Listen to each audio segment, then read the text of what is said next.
Halo teman-teman mahasiswa, selamat datang di video pembelajaran statistik. Hari ini kita akan mengenal uji ANAPA, salah satu teknik analisis yang sangat sering digunakan dalam skripsi dan penelitian eksperimen.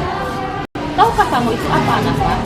ANAPA atau analisis varians merupakan salah satu alat statistika yang digunakan untuk menguji apakah terdapat perbedaan yang signifikan dari rata-rata setidaknya dua populasi.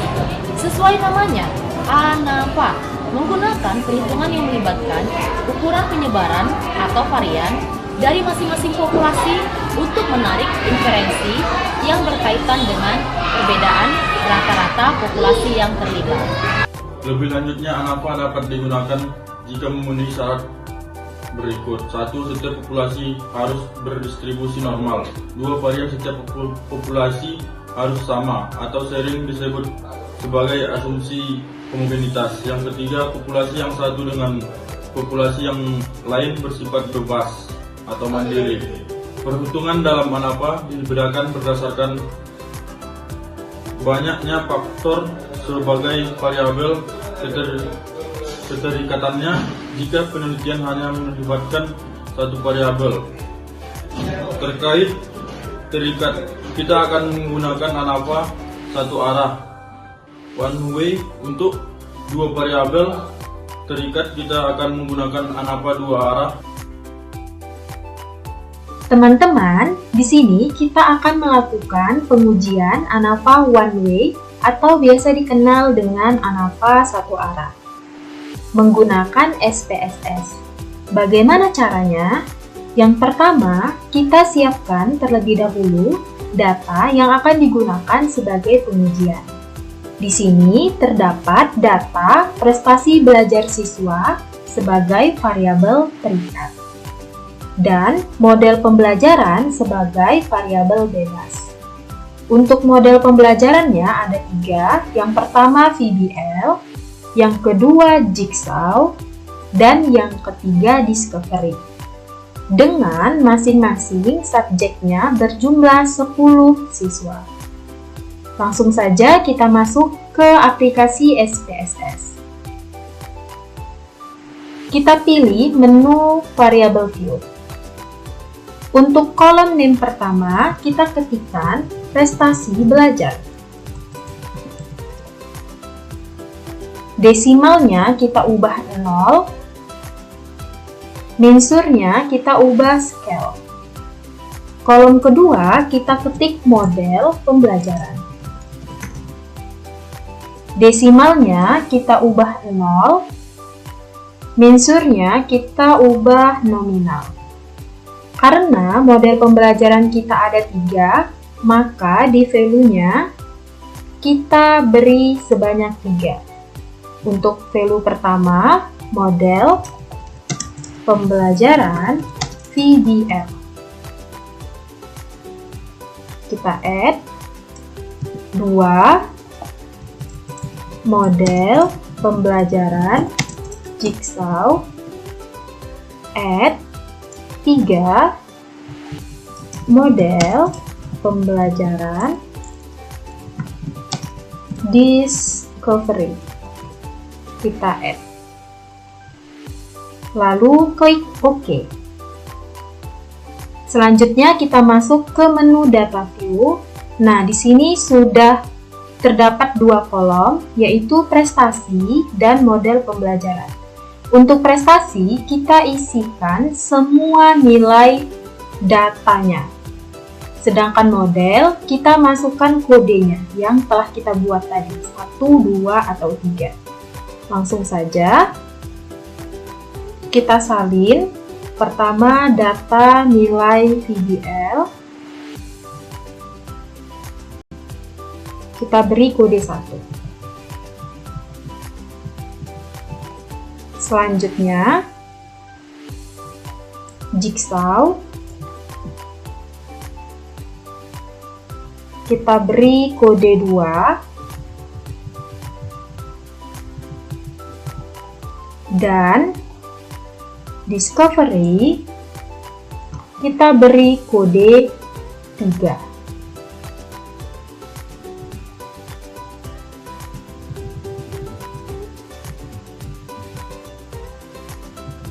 Nah, setelah semua data masuk, langkah berikutnya kita klik menu Analyze, kita pilih Confirming, pilih One Way ANOVA. Pada bagian prestasi, kita masukkan ke Dependent List, model pembelajaran ke Factor List. Lalu klik OK. Nah, di sini telah terdapat hasilnya, yaitu ANAVA. Terdapat dua hasil, yaitu untuk F dan signifikan. Di sini kita bebas ingin memilih F atau signifikan dengan ketentuan jika F hitung lebih besar dari F tabel, maka H0 ditolak. Sebaliknya, jika F hitung lebih kecil dari F tabel, maka H0-nya diterima. Begitu juga dengan signifikansi. Apabila perhitungan signifikansi lebih kecil dari taraf signifikansi 0,05, maka H0-nya ditolak. Sebaliknya, jika lebih besar, maka H0-nya diterima. Pada pengujian ini, kita menggunakan nilai F hitung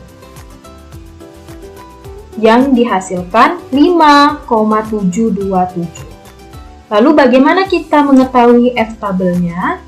Kita menggunakan tabel presentasi distribusi F untuk probabilitas dengan taraf 0,05. Cara melihatnya adalah kita berpanduan pada DF dengan ketentuan 2 sebagai pembilang dan 27 sebagai penyebut. Maka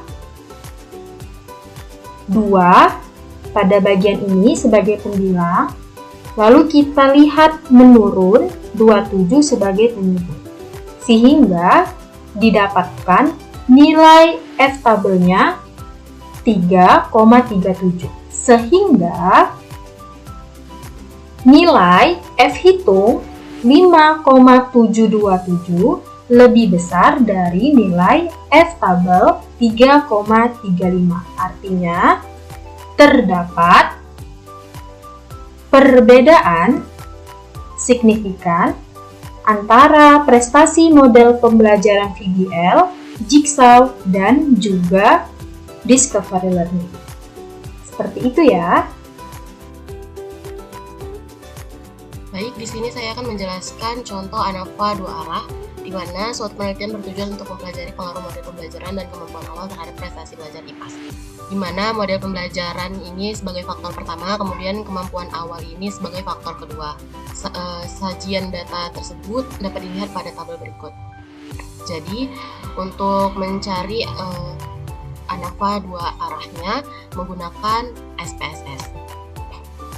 Kita klik variabel view. Nah, di sini untuk name kita tuliskan model pembelajaran, kemudian desimalnya kita buat 0, lalu value di sini bisa kita buat value yang pertama itu problem based learning, kemudian yang kedua discovery learning.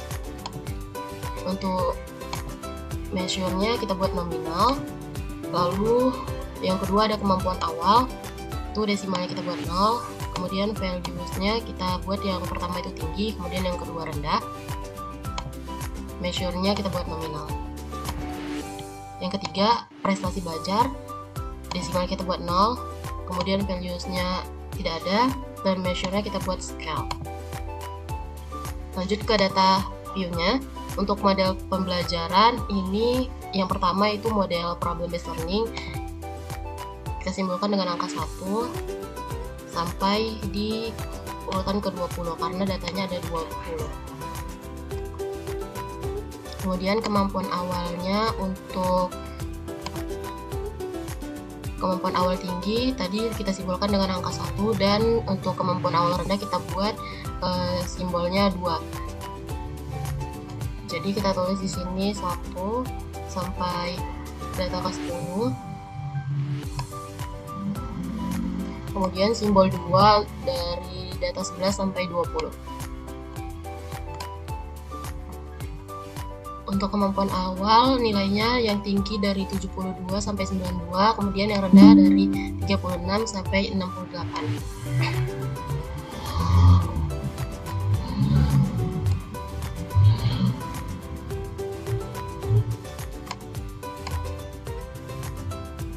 Kita lanjutkan ke mode pembelajaran kedua, yaitu Discovery Learning. Kita tuliskan angka 2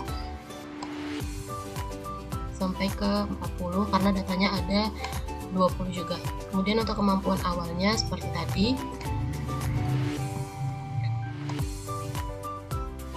Untuk prestasi belajarnya nilainya kita ambil dari data tadi.